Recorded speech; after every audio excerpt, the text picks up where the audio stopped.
Tidak ada penyakit yang Allah turunkan kecuali Allah turunkan bersamanya kesembuhan. Maka berobatlah, ikhtiar, cari.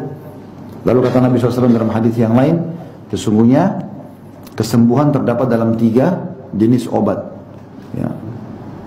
Madu, kemudian sayapan bekam, ya. Kemudian kai. Kai itu menggunakan besi panas yang disentuhkan di tubuh. Tapi Nabi SAW mengatakan cuma aku melarang umatku menggunakan kai. Riwayat lain dikatakan jadikan kai pengobatan terakhir kalian. Karena biasanya orang kalau pakai kai itu jadi ketagihan. Misalnya sering sakit kepala nih, dia besi dipanasin, dikagetin aja kepalanya, disentuhin, dikagetin. Ini biasanya obat paling efektif kalau orang stroke, ya. Namanya kai. Atau ada orang luka dan tidak sembuh-sembuh lukanya, biasanya di kai. Seperti Nabi SAW pernah mengkai sendiri, beliau panaskan besi, kemudian beliau tempelkan di dadanya Sa'ad bin Mu'ad radhiyallahu anhu yang mati syahid, ya, terbunuh kena anak panah yang terlepas dari pasukan Ahzab. Itu beliau sendiri yang mengkai supaya darahnya Sa'ad berhenti, gitu kan. Tapi di sini teman-teman masalah madu disebutkan, maka usahakan jangan lewatkan sehari kecuali konsumsi madu walaupun 1 sendok. Itu niatkan untuk menjaga kesehatan dan menjalankan sunnah Nabi SAW. Setiap hari 1 sendok madu. Dan cari madu yang asli, ya. Tidak apa-apa, karena madu asli itu memang lebih mahal, tetapi 1 sendoknya manfaatnya mungkin sama dengan 1 botol madu palsu atau 2 botol. Jadi jangan cuma lihat harganya saja. Tapi ini kesehatan. Kata Nabi SAW, kesembuhan di situ.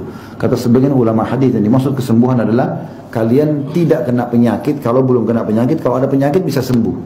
Jadi dia juga bisa, ya, untuk stamina badan sehingga tubuh kita sehat. Kemudian juga sama dengan bekam. Ini teman-teman harus biasakan. Di bawah ini ada tempat bekam, ya.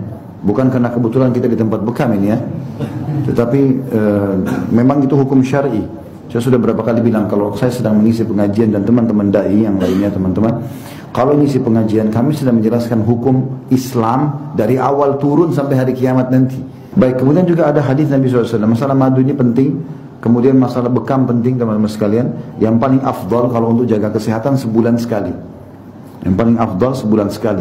Dan tepatnya tanggal 17, 19, dan 21. Tapi boleh tanggal berapa saja. Kalau memang kita sedang menghadapi penyakit, ya, sedang menghadapi penyakit. Dan ini perlu didalami, belajar. Baik otodidak ataupun langsung praktek. Kalau ada pelatihan-pelatihan ikutin. Ya. Saya sendiri bekam diri saya di rumah. Saya bekam sendiri. Ya. Kalau tempat yang saya tidak jangkau, saya minta tolong sama istri saya. Maka dibekam sendiri, teman-teman sekalian. Udah dijual alatnya, ada jarumnya sendiri, gitu kan. Dan saya sudah bertanya sama salah satu kakak kelas kami, semoga Allah jaga beliau, Ustaz Wildan hafizahullah. Beliau sudah 20 tahun bekam orang. Saya bicara dan saya baru tahu juga metode bekam yang menarik dari beliau itu, yaitu mengeluarkan darah di tempat yang sama kalau memang dasarnya orang itu punya keluh kesah, ya. Jadi di satu titik, biasanya kan tempat-tempat bekam satu titik cuma sekali saja. Nah ini di titik yang sama dia bisa sampai 3-4 kali. Bahkan beliau pernah banyak sekali Allah izinkan sembuh di tangannya. Itu bekamnya dilakukan dengan berulang-ulang, jadi sampai 3 hari, seminggu di tempat yang sama atau minggir sedikit di kiri atau kanannya. Dan subhanallah banyak orang mau operasi nggak jadi. Nah, dan ini teman-teman karena kendala orang penyakitnya di darahnya.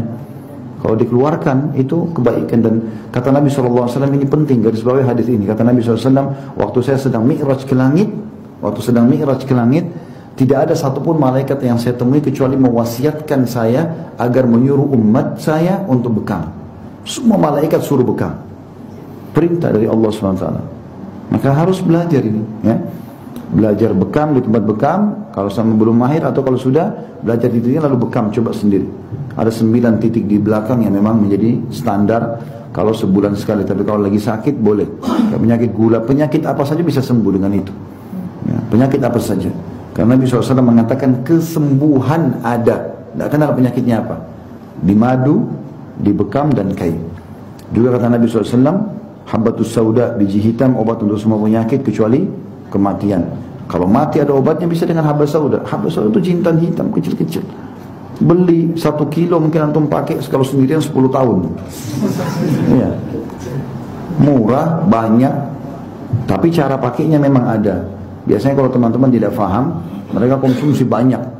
Saya lihat juga ada teman-teman yang menjual herbal, di situ kapsul Habatus Sauda ditulis dosisnya 2 kapsul, 3 kapsul 1 kali minum. Nah, ini terlalu banyak.